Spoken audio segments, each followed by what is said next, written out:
So there we have it, sage and onion stuffing. How easy is that?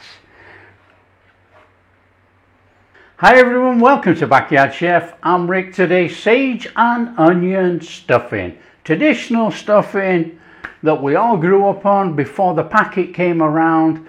But you know, people, you still use the packet. All you got to do is chuck it in, mix it with some water, chuck some butter on, chuck it in the oven, finished.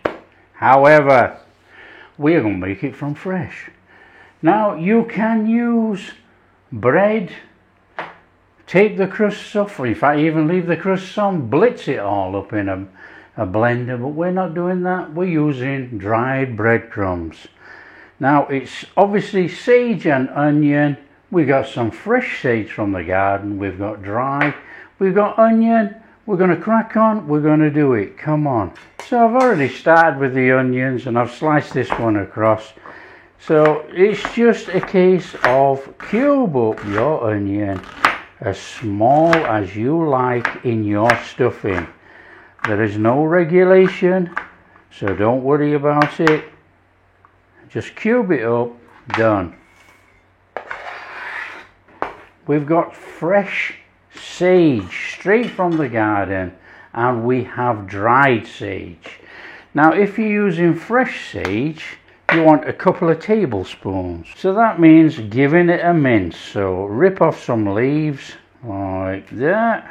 Oh, I love the smell of fresh sage, fantastic. Now you can roll it up, you can do whatever you want, just give it a mincing. And mince it as fine or as big as you want. It's going in your stuffing. That'll do. Come on. So grab yourself a pan and a chunk of butter. Just start that off in there. It does not have to be fully melted.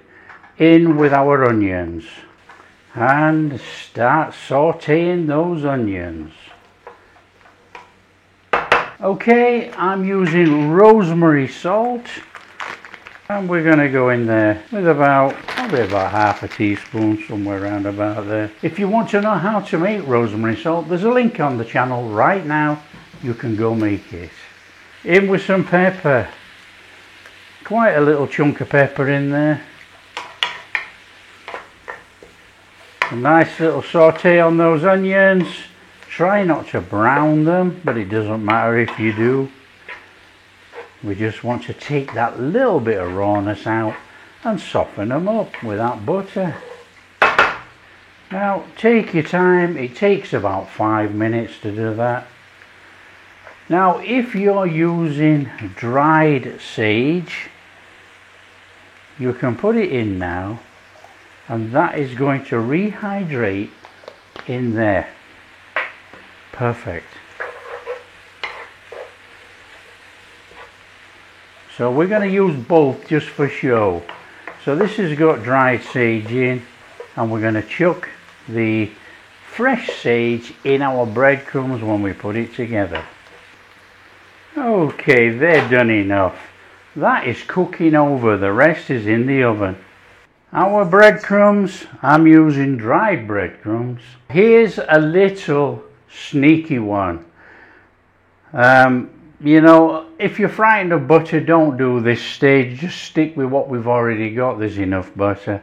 But this is melted butter, and that is going in there with those breadcrumbs. We're just going to give that a little stir through, toss that through there. You know, many people make stuffing and put the butter on the top. But you know, you could put it in like this quite easily and still cook it. We're going in there with our onion mix. So just give that a stir through. Get that fully incorporated in there. In there, our fresh sage. Stir through.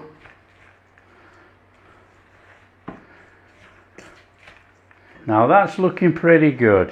It's too dry. In there with a little bit of stock. Again, stir it in. Now we're getting there. beaten egg in there.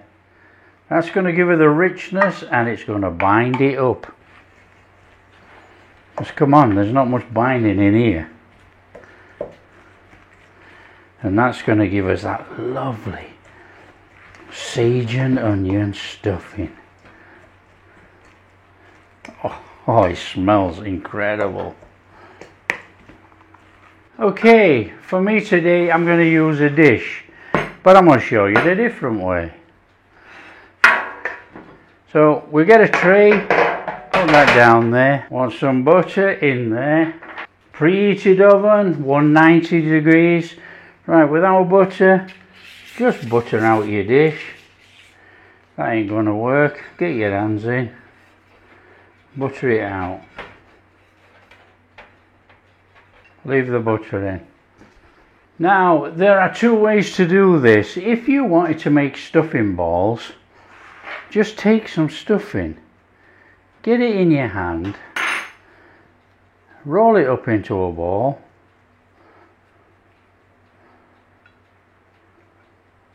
and there you have stuffing balls. So you can make stuffing balls, and you would bake these for 25 minutes in an oven at 190. We are going to make a tray full, and we're going to bake it about 35 minutes at 190, but we're going to make a tray full. So you could make stuffing balls if you so want. Now here's the thing, this mix as it stands now can be prepped up in there or made into stuffing balls 2 days before cooking. 2 days before baking, you can prep this in and leave it in the fridge. We want that stuffing mix in there.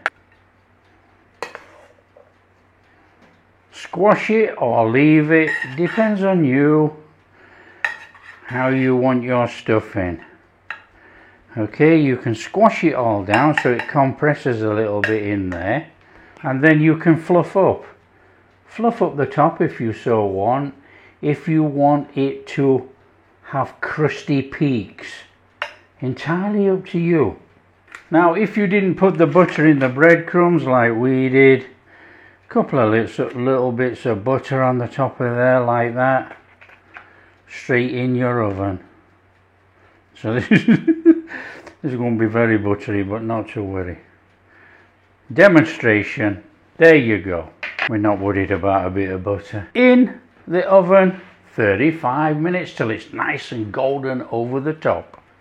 Okay, and when you've got that nice goldenness on the top of there, out that comes. So there we have it, sage and onion stuffing. How easy is that? Right, just let it cool a little minute and then we'll give it a taste.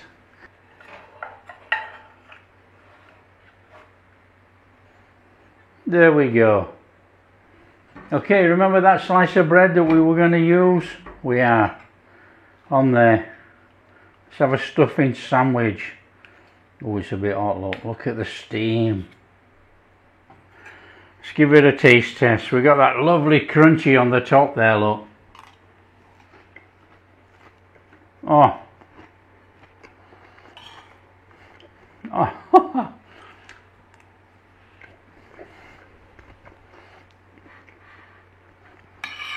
Wow. You cannot beat fresh sage and onion stuffing. Exceptional.